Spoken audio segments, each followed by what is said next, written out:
고린도전서 15장은 소위 부활장으로 알려져 있습니다. 당시 고린도 교회 교인 일부가 예수님의 부활하심을 믿겠지만 사람이 부활하는 것을 믿지 못하겠다 이렇게 생각했습니다. 아마도 그들은 영은 선하고 육체는 악하다는 헬라 철학의 사상을 받은 것 같습니다.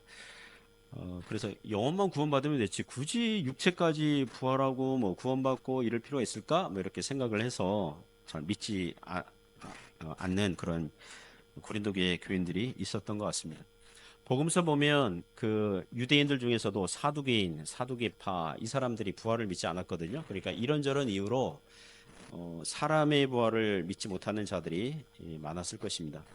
이에 사도 바울은 그리스도께서 신자들의 부활을 보장하시고 담보하시는 면에서 먼저 부활하신 것이고 만일 신자들이 주님을 따라서 부활을 하지 않는다면 굳이 예수님께서 부활하시지 않으셨을 것이고 예수님이 부활하시지 아니하셨으면 우리의 믿음도 없고 죄의 용서도 받지 못했을 것이다. 신자들이 그런 아주 이 세상에서 가장 불쌍한 자가 됐을 것이다. 이렇게 논증한 바가 있습니다. 이전 본문에서 이제 그렇게 논증했고요. 그리고 오늘 본문에서 계속 부활 논쟁을 하게 됩니다. 몇 가지 교훈으로 은혜를 나누고자 합니다. 첫 번째 교훈은 부활의 증거를 창조 세계에서 일상생활에서 피조 세계에서 찾으라는 것입니다.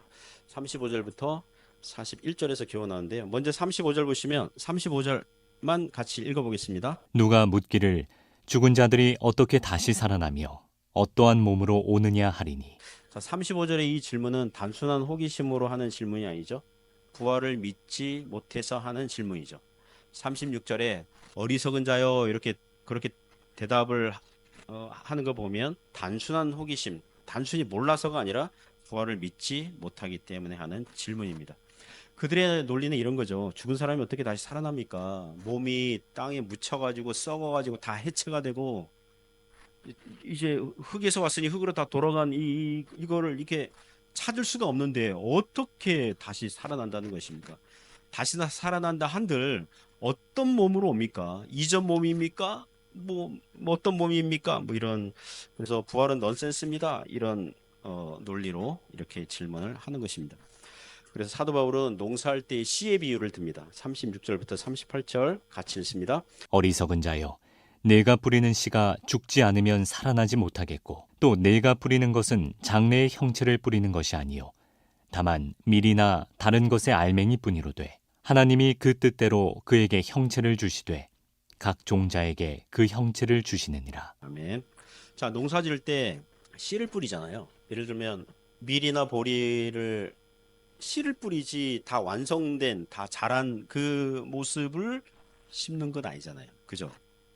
제가 네이버에서 씨들을 검색해 봤거든요. 옥수수, 토마토, 감자 뭐 이런 씨들을 검색해 봤는데 씨들이요. 저보고 누가 옥수수, 감자, 뭐 토마토 그 씨들을 한꺼번에 주면서 이 씨들을 어떤 그 곡식의 씨인지 알아맞혀 보세요. 그러면 저는 전문 농사꾼 해본 적이 없기 때문에 저는 모를 거예요. 그 씨가 그 씨일 거예요. 그러나 그런 씨들을 심고 씨들이 발화를 하고 자라면 상상할 수 없을 정도로 씨의 형체였는데 다 자란 모습은 상상할 수 없을 정도로 그죠? 그렇게 자라게 된다는 것이죠. 이런 것을 누가 하신다는 겁니까? 38절 보시면 누가요? 하나님이 그 뜻대로 그에게 형체를 주시되 각 종자에게 주시느니라. 무엇을 말하고 싶은 것입니까? 하나님께서 밀과 보리에게 옥수수, 토마토, 감자에게도 단지 씨만 뿌렸고 심었는데 다 자란 형체에는 씨와는 전혀 다른 형체를 주신다면 왜 죽은 사람이 다 썩고 해체되고 그렇게 그냥 땅에 묻힌 그런 이 죽은 사람이라도 하나님께서 다시 부활의 몸을 주실 것을 믿지 못하느냐? 주님께서 이 농사, 이 씨와 이 완성된 그런 그 형태를 이렇게 주시는데 왜 그걸 믿지 못하느냐? 믿지 않습니까? 나비가 처음에는 뭡니까? 군뱅이로 가잖아요. 번데기가 됐다가 나비로 이렇게 되는 거 아닙니까? 여러분 군뱅이 보면서 누가 나비를 연상할 수 있습니까? 하나님께서 자연 피조 세계에 그렇게 창조물에도 그런 그런 역사를 하는데 왜 죽은 사람이 다시 부활하게 하시는 것을 믿지 못합니까? 이렇게 얘기하는 셈이죠. 오늘날 사람들이 만드는 영화나 드라마에서도 다른 몸과 육체로 이동하는 걸 종종 볼 수 있거든요. 물론 공상 SF 영화들이지만 예를 들면 아바타 영화 있죠. 아바타 영화 아시죠? 아바타 1편에 보면 하반신 마비 주인공이 그 아바타 그 몸속으로 이렇게 어떻게 됐는지 하여튼 프로그래밍 돼가지고 갔는지 그래서 그 건강한 몸으로 활동하는 그런 이야기가 있지 않습니까? 매트릭스 영화 있죠. 현실의 사람은 약한데 매트릭스 세계에서는 프로그래밍 돼가지고 아주 강한 뭐랄까요 전투 기술이나 이런 그런 것도 금방 순식간에 다 프로그래밍 돼가지고 막 강한 사람이 되고 막 그런 거 있잖아요. 저는 이렇게 말하겠습니다. 영화 시나리오 작가나 소설가들도 상상 속에서 또 다른 몸들을 만들어내는데 왜 전능하신 창조주 하나님께서 죽은 사람을 다시 살리시고 부활의 몸을 입게 하시는 것을 믿지 못합니까? 이런 논리로 말할 수 있지 않겠습니까? 사도 바울 선생님은 더 확장해가지고 다양한 피조, 온 우주 이 피조물들을 다 이제 망라를 하죠. 39절부터 41절에 이렇게 말씀합니다. 같이 읽습니다. 육체는 다 같은 육체가 아니니 하나는 사람의 육체요, 하나는 짐승의 육체요, 하나는 새의 육체요, 하나는 물고기의 육체라. 하늘에 속한 형체도 있고 땅에 속한 형체도 있으나 하늘에 속한 것의 영광이 따로 있고 땅에 속한 것의 영광이 따로 있으니 해의 영광이 다르고 달의 영광이 다르며 별의 영광도 다른데 별과 별의 영광이 다르도다. 아멘. 39절부터 41절의 의도는 하나님께서 사람과 짐승, 새, 물고기 육체를 다양하게 만드실 수 있으신데 왜 죽은 사람의 육체의 부활은 만들지 못한다고 제안하느냐 이런 거죠. 하나님께서 하늘에 속한 그 형체들, 해, 달, 별 이런 형체도 만드시고 땅에 속한 형체들, 동식물들의 형체도 만드신다면 그리고 해, 달, 별 영광이 다르잖아요. 태양이 가장 밝고 그 다음에 달이 밝고 별들이 그 다음 밝잖아요. 그리고 별과 별의 영광이 다르다. 우리 지구 입장에서 밤하늘에 빛나는 별도 있지만 희미하게 빛나는 별도 있잖아요. 그러니까 별과 별들의 영광도 다 다르잖아요. 그죠? 하나님께서 그렇게 만드신다면, 다양하게 만드실 수 있으시다면, 죽은 사람의 몸이 썩고 해체되고 별 볼 일 없어 보이지만 나중에 밝고 화려한 영광스러운 부활의 몸을 주실 것을 왜 믿지 못하느냐? 이런 의도로 말씀하는 겁니다. 왜 전능하신 창조주 하나님을 제안하느냐? 이렇게 말씀하는 거죠. 그러므로 사랑하는 성도 여러분, 믿음의 눈으로 하나님께서 만드신 창조물을 보시기 바랍니다. 믿음으로 자연 피조물들을 본다면 전능하신 하나님께서 얼마든지 신자의 부활을 하실 것을 믿을 수 있는 것입니다. 공중나는 새가 있습니다. 믿음이 없는 눈으로 보면요, 그냥 새죠. 새가 날아다니는 거죠. 그러나 믿음의 눈으로 보면요, 무엇을 깨닫고 무엇을 교훈 얻습니까? 저 공중나는 새도 하나님께서 돌보시는데 하물며 우리일까 보냐. 드레핀백합화, 하루살이 풀들 보면서도 뭡니까? 하나님의 섭리 안에서 그런 풀들도 돌보신다면 신자의 인생, 신자의 장래, 신자의 부활까지도 새하늘과 새 땅에서 사는 것까지도 돌보시고 역사하신다고 믿을 수 있는 줄 믿습니다. 전능하신 하나님을 인간의 이성과 머리로 제한하지 말고 믿음과 소망으로 하나님 바라보시기를 축복합니다. 두 번째 교훈은 부활을 소망하라는 것입니다. 42절부터 45절에서 교훈합니다. 부활의 그 몸 특징을 지금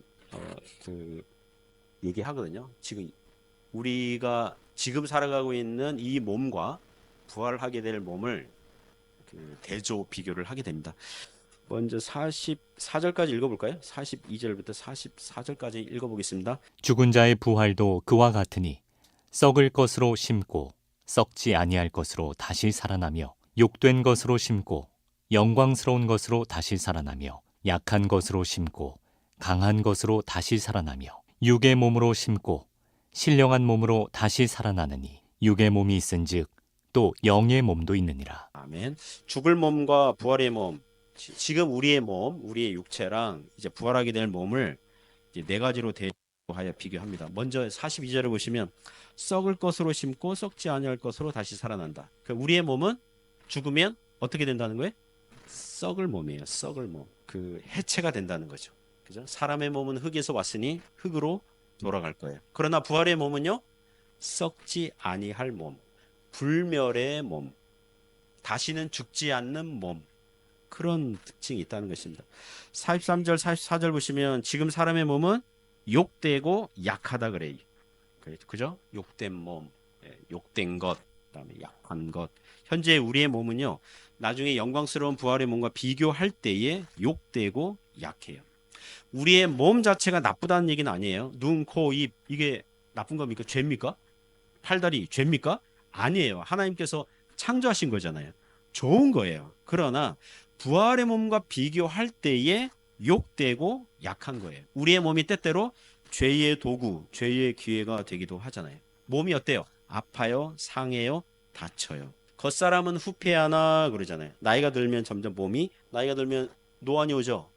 안경 벗어야 돼요. 여러분 휴대폰 문자 오면 어떻게 봐요? 안경 벗고 또는 이렇게 가까이서 봐야잖아요. 귀가 잘 안 들리기 시작하고요.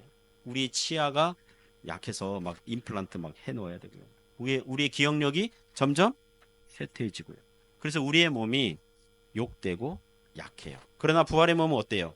영광스럽고 강할 것입니다. 천국에는 아픈 것이 없습니다. 천국에는 병원이 있을까요? 없을까요? 없을 겁니다. 있으면 큰일 납니다. 없을 거예요. 의사가 쓸 데 있을까요? 없어요. 우리나라는 청소년 시절에 공부 제일 잘하면 의대에 먼저 딱 가려고 하잖아요. 천국에는 병원이 없으니 의사가 쓸데없을 거예요. 우리의 영혼의 의사 대신 예수님만 뭐 계시면 되는 거죠. 아픈 것 없고 병든 것이 없으니 지체장애인이 있을까요? 이 땅에서 우리 지체장애인들이 있잖아요. 몸 그 불구 몸 있잖아요. 천국에는 지체장애인이 없을 거예요. 온전한 몸을 가지게 될 겁니다. 예전에 제가 성경 공부 시간에 천국에는 지체장애인이 없을 거라 그러니까 어느 집사님이 그런 질문 하더라고요. 부활하신 예수님께서 손에 못자국, 옆구리에 창자국 그대로 있지 않았습니까? 그러니까 천국에도 장애인이 있지 않을까요? 이렇게 질문하더라고요. 당황했어요. 여러분 목사를 당황하게 하는 질문이 좋은 질문입니다. 왜냐하면 저는 생각해 본 적이 없거든요. 그거. 근데 요한계시록 5장 말씀이 떠오르더라고요. 사도 요한이 보좌 가까이에 계신 어린 양이 있는데 어린 양이 어떤 양입니까? 일찍 죽임을 당하였더라. 그러니까 이 요한계시록 계시 환상 속에서 그 어린 양이 예수님이시라는 것을 알려주는 거잖아요. 그래서 그 성경의 근거에 이렇게 추론할 수 있습니다. 부활의 몸은 영광스럽고 강하다고 하였으니 장애인은 없을 거예요. 다만 예수님의 못자국 창자국은 뭡니까? 누구를 위한 거예요? 믿는 성도들로 하여금 십자가의 구원의 그 표시가 위로가 되고 평안이 되고 감사하도록 저분이 예수님이시구나 이게 알도록 성도들의 유익을 위해서 남겨두신 거죠.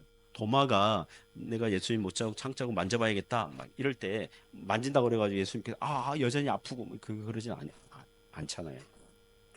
44절 보시면 육의 몸과 신령한 몸 대조하죠. 이 땅에서 신자의 몸은 육의 몸이에요. 그러니까 육체 안에 생명을 가진 몸. 죽으면 그 육체가 곧바로 썩게 되는 약한 몸. 그러나 부활의 몸은 신령한 몸이다. 그 44절 말미에 보시면 육의 몸이 있은즉 어떤 몸도 있습니까? 영의 몸도 있느니라. 영의 몸, 신령한 몸, 영의 몸 이렇게 나온다 그래가지고 부활의 몸은 뭐 눈에 보이지 않는 몸인가? 뭐 유령과 같은 몸인가?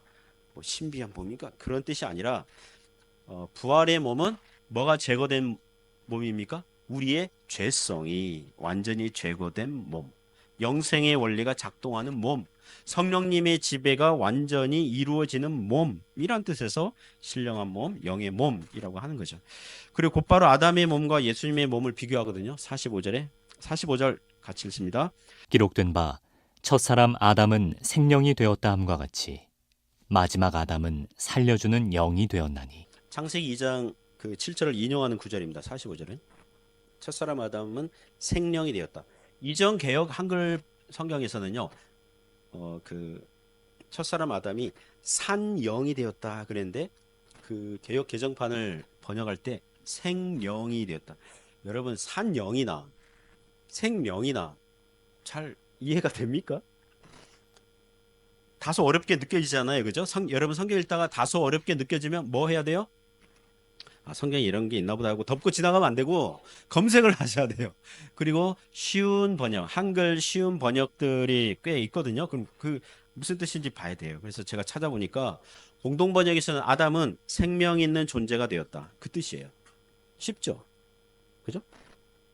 쉬운 성경 번역은 살아있는 존재가 되었다. 현대인의 성경은 산 존재.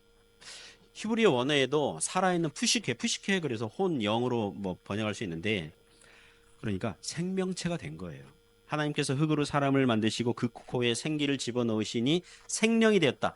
생명체가 되어 있다. 살아있는 이제 그런 생명체가 되었다. 생명 있는 존재가 되었다. 그런 뜻이에요.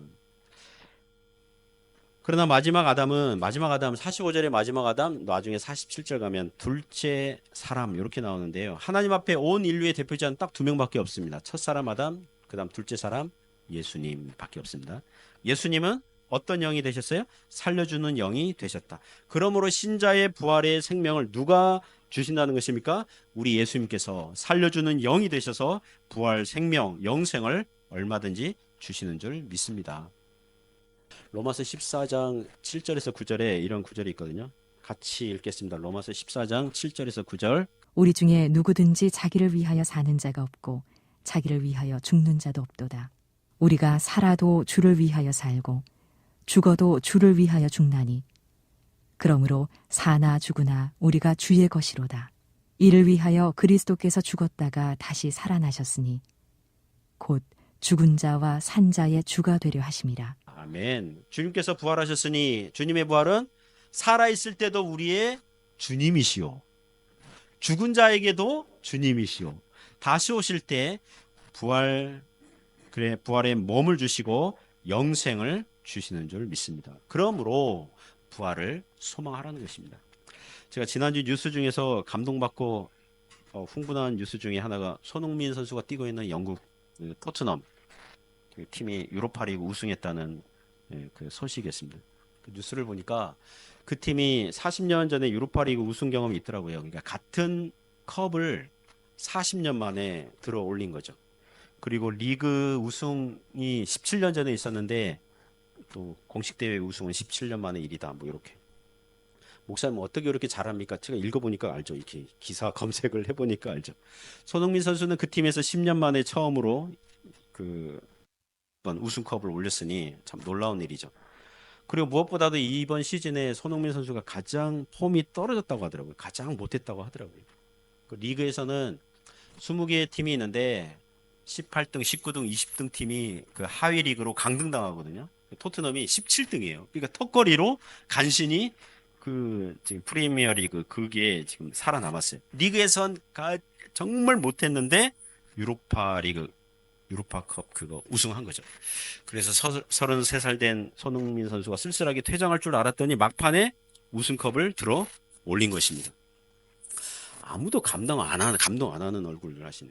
제가 그것을 보면서 교훈을 하나 깨달았습니다. 축구 경기에서도 버티니까 되는구나. 견디니까 되는구나.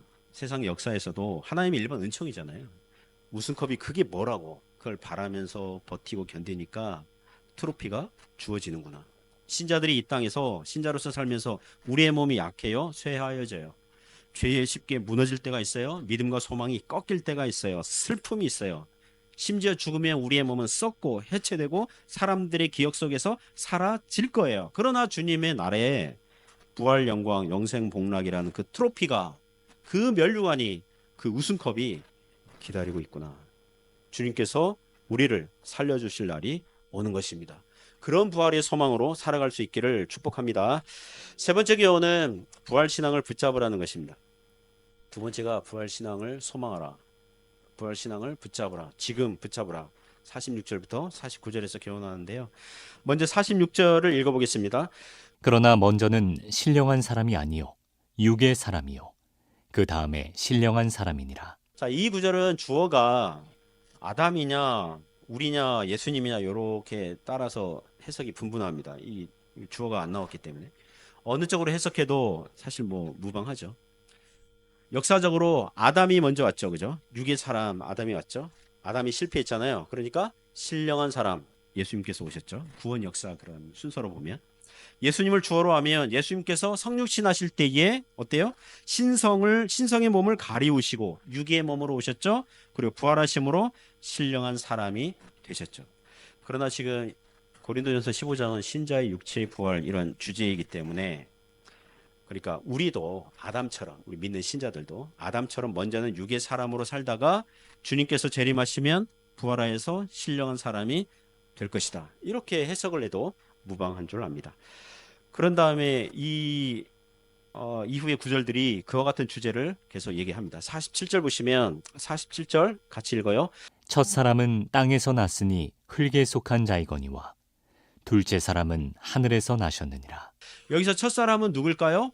아담이죠. 땅에서 났고 흙에 속한 자예요. 둘째 사람은요? 우리 예수님은 하늘에서 나셨다. 그 말은 예수님의 근거, 출처, 기원이 하늘이다. 삼위일체 하나님 중에서 성자 하나님께서 우리를 위해서 이 땅에 오신 거죠. 그러면서 48절 보시면 무릇 흙에 속한 자들은 아담과 아담의 후손, 모든 후손들, 아담과 모든 인류는 아담 안에서 모든 인류는 아담처럼 어디에 속했어요? 흙에 속했다는 거예요. 흙에서 왔으니 흙으로 가는 썩을 몸, 약한 몸, 욕된 몸, 육의 몸, 그런 몸에 불과한데 그다음 뭐라고 나와요? 무릇 하늘에 속한 자들은 누굽니까? 믿는 신자들입니다. 저 하늘에 속한 이와 같으니 아담의 후손으로 흙에 속한 자처럼 살다가 인생의 어느 시점에 예수님을 믿어서 예수님의 구원, 부활, 생명을 받게 된 신자들이에요. 그들은 하늘에 속한 예수님과 같이 될 거라는 거죠. 그래서 49절에 이렇게 말씀합니다. 같이 읽습니다. 우리가 흙에 속한 자의 형상을 입은 것 같이 또한 하늘에 속한 이의 형상을 입으리라. 아멘. 빌립보서 3장 21절에 비슷한 말씀이 있습니다. 같이 읽습니다. 만물을 자기에게 복종하게 하실 수 있는 자의 역사로 우리의 낮은 몸을 자기 영광의 형체와 같이 변하게 하시리라. 아멘.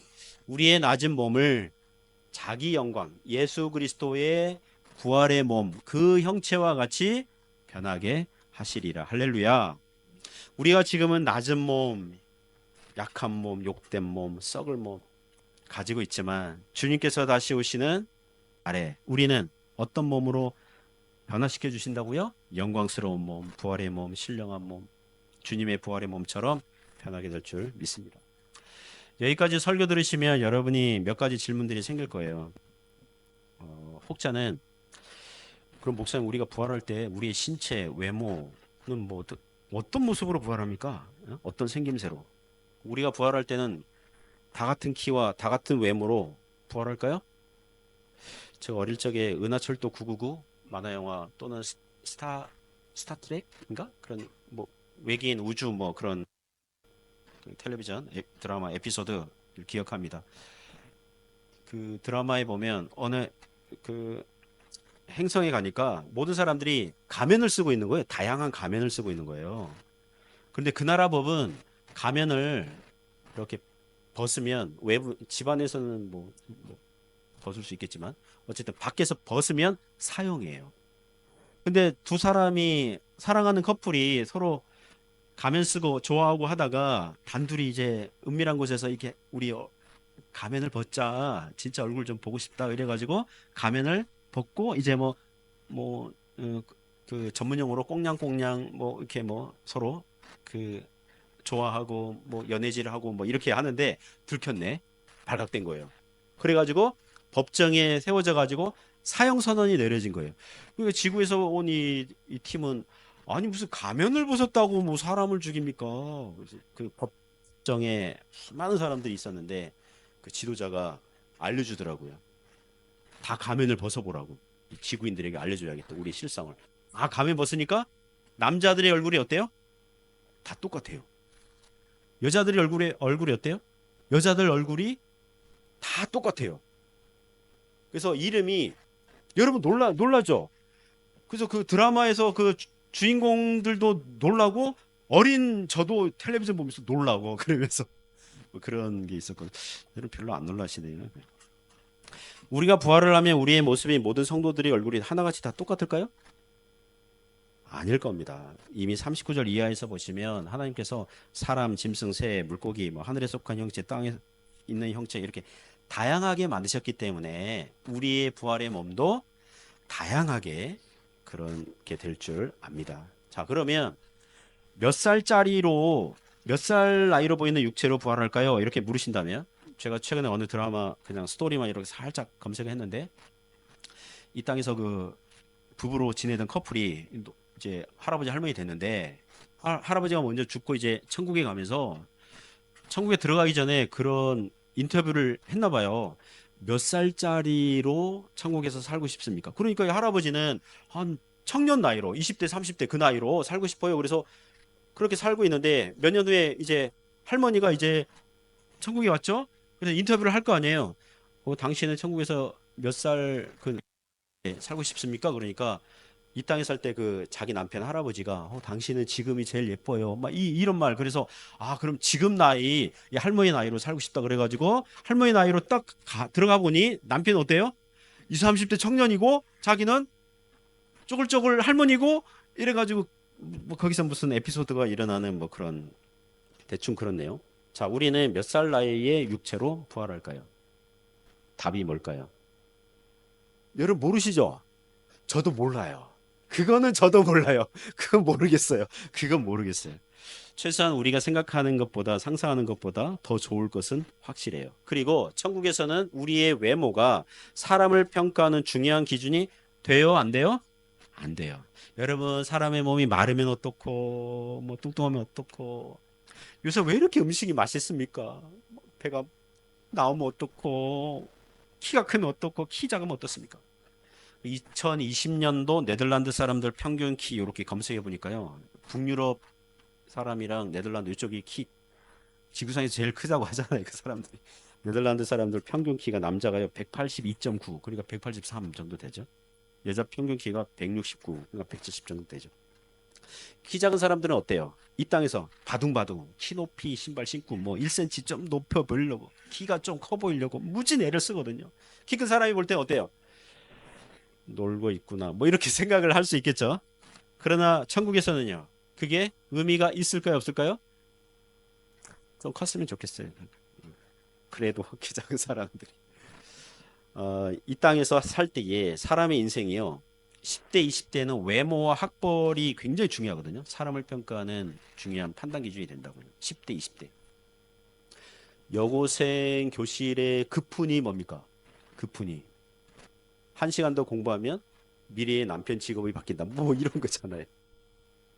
물론 즐겁지 않은가 보죠. 30대, 40대, 50대에는 어때요? 능력이 그러니까 연봉이 얼마냐? 그 능력이 어느 정도냐? 월급 얼마 받냐? 이게 사람을 평가하는 중요한 기준. 세상에서 그렇다고요. 서울대 아무리 좋은 학벌 나와도 고시 막 떨어지고 뭐 직장 자리 못 잡고 이러면 막 인생 패인이 될 수도 있잖아요. 나중에 60대, 70대 되면 어떨까요? 외모, 학벌, 재산. 물론 재산 중요하지만 뭐 노후 생활 잘 해야 되니까 중요하지만 그 사람 평가하는 가장 중요한 기준은 뭘까요? 60대, 70대 되면 건강이겠죠. 건강하냐. 그죠? 나중에 80대, 90대 되면요. 80대, 90대 되면 그 사람을 평가하는 중요한 기준이 뭐예요?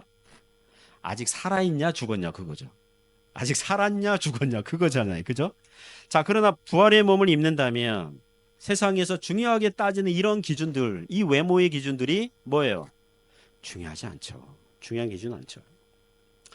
형제님들 중에는 나중에 부활할 때 여러분 중에 누가 혹시 부활할 때 지금 내 얼굴은 마음에 안 드니까 나중에 정우성이나 원빈이나 현빈과 같은 요새는 차은우 막 그 씨가 아주 인기던데 그런 얼굴로 부활했으면 좋겠고 자매님들은 뭐예요? 김희선이나 송혜교, 뭐 전지현, 뭐 고윤정 같은 외모의 얼굴로 부활했으면 좋겠다 그러는데 여러분 천국에서는 성형외과 없어요. 성형외과 없어요.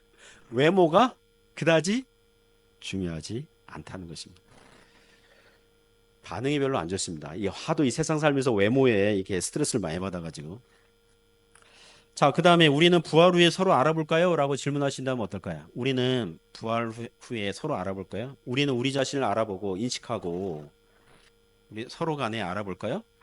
우리 주님께서 부활하신 후에 제자들이 처음에는 주님을 못 알아봤는데 손에 못 자고 옆구리에 창 자고 보면서 알아보는 장면이 있거든요.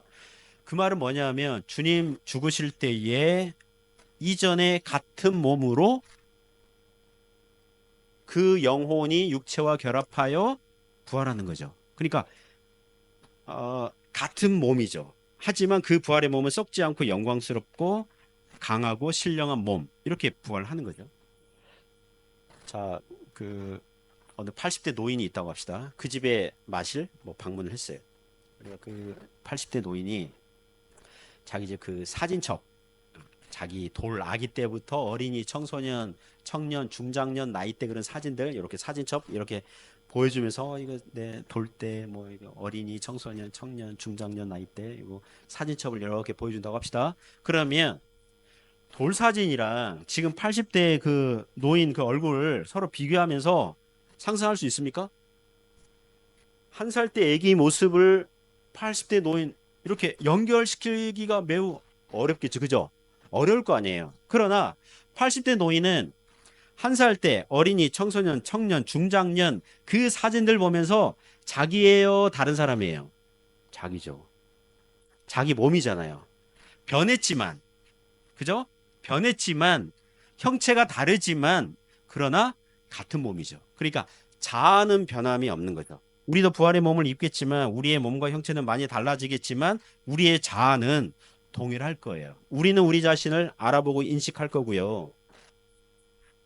이 땅에서 그 부부로 살았던 우리 그 커플들은 나중에 부활하면 자기 아내나 남편을 알아볼까요? 알아보지 못할까요? 알아보길 원하지 않으세요? 알아볼 거예요. 알아볼 거예요. 혹시 아유, 내 남편 저 왼수는 안 봤으면 좋겠다 이래가지고 부활했는데 알아봤어. 근데 모른 척하고 누구세요? 뭐 이렇게 그렇게 하시면 안 되겠죠.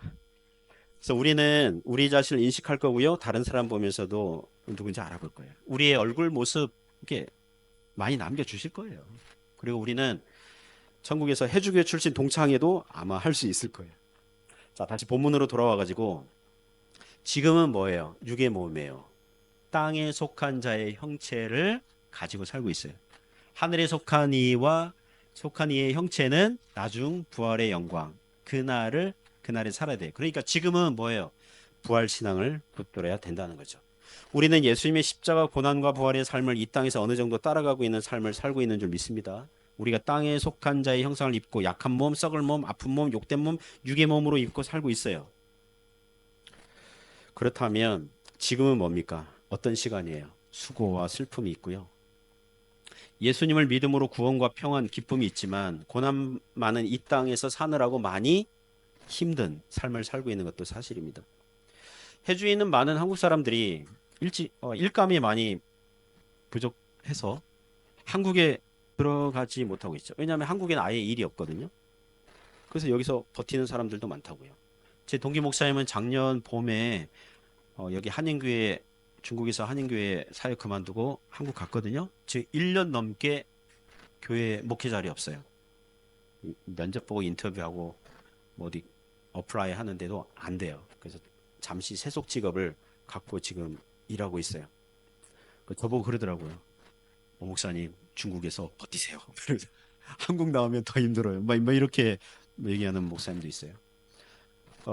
여기서 직장이나 사업하는 분들이 뭐 다른 나라로 베트남, 인도네시아 뭐 옮길 수도 없고 옮겨도 답이 안 나올 수도 있겠죠.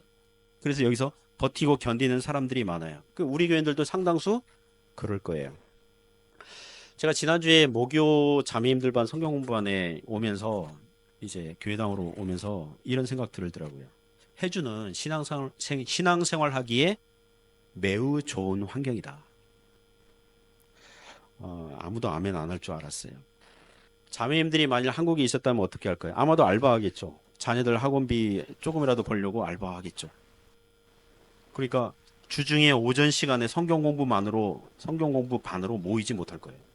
요새 한국 교회는 구역 모임, 목장 모임도 평일 저녁 아니면 주일 예배 마치고 모인다는 예의가 있습니다. 그죠? 근데 여기는 뭐 없잖아요. 한국 같으면 친척, 친구들이 주변에 많이 있어서 자주 뭐 만나서 뭐 할 텐데 여기는 현저히 줄어들잖아요. 집 교회밖에 없잖아요. 집 교회. 혹은 배드민턴 치시는 분들은 배드민턴, 뭐 골프는 골프 모임 뭐 나갈 수는 있겠죠. 그래서 뭐냐 하면 해주에서 신앙생활은요, 은혜의 자리에 모이기에 힘쓸 수 있다는 것입니다. 얼마든지 신앙생활을 할 수 있는 거예요. 그러면서 부족한 게 축복이에요. 결함이 선물일 수 있어요. 물론 한국도 비슷해요. 이 땅에서는 고난의 삶을 살고 있기 때문에 수고와 슬픔이 우리를 따라 다녀요. 어렵다면 이렇게 생각하시기 바랍니다. 아니 주님, 나 신앙생활 잘했는데 왜 이렇게 어려움 주십니까? 지금 우리는 이 땅에 지금 살고 있어요. 아직 천국이 안 왔다고요. 새하늘 것의 땅이 아니라 아직 부활의 몸을 입지 않았다고요. 우리는 욕된 몸, 약한 몸, 겉사람은 후패해지는 그런 삶을 살고 있다고요. 그러므로 사랑하는 성도 여러분, 이 땅에서 무엇으로 살아야 됩니까? 믿음으로 살아야 되는 줄 믿습니다. 부활 소망으로 사는 거예요. 부활 붙잡고 사는 거예요. 천국에 대한 기대감으로 사는 것입니다. 그리고 살짝 맛보는 거거든요. 함께 하신다. 구원하신다. 평안을 주신다. 세상 끝날까지 함께 할 거야. 내일 일을 염려하지 마. 너와 함께 하니까 계속 맛보기. 하지만 고난과 슬픔이 같이 곁들여 있는, 그러나 주님의 날에 위의 면류관을, 신자로서의 삶에 대한 보상으로서의 면류관을 주실 날을 소망하는 것입니다. 우리의 낮은 몸을 주님의 부활의 영광스러운 몸처럼 변화시켜 주실 그 주님을 찬양하며 살아가시기를 주님의 이름으로 축복합니다.